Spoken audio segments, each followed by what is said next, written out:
Have you ever wondered why everyone's obsessed with the idea of ancient Egyptians worshipping cats? Well, it turns out there's a lot more to this story than meets the eye.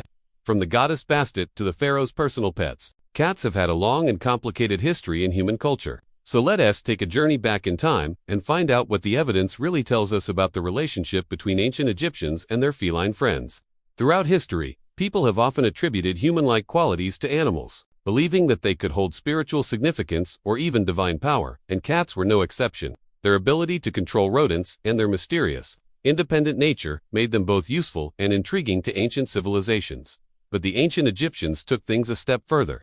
They believed that cats were sacred animals, which is where the whole cat cult thing comes from. But wait a minute, did they really worship cats like they were gods? Well, not exactly. While cats held a special status in Egyptian society and were often mummified and buried with their owners, there's no evidence to suggest that they were worshipped in an organized religious sense. Instead, the ancient Egyptians kept cats as pets, just like we do today. They loved them, respected them, and even deified them, making them into gods and goddesses. So what's the deal with the cat cult myth? Well, it's likely a product of several factors.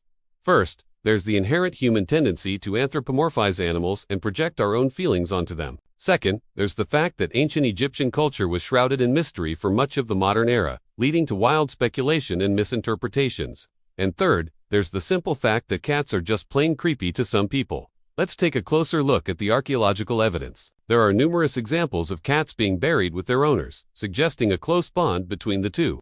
However, this doesn't necessarily point to organized worship.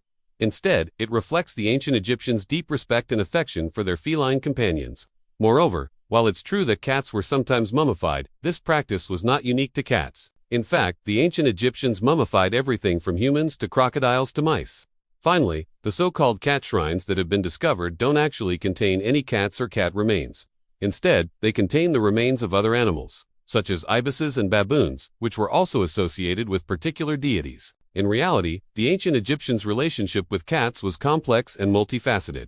They were revered as protectors of the home and the embodiment of certain divine qualities, but they were also just regular old pets who provided companionship and even some practical benefits. So the next time you see a picture of a cat wearing a little hat or holding a tiny scroll, remember that it's just a myth, and the real history of cats is just as fascinating as the legend itself.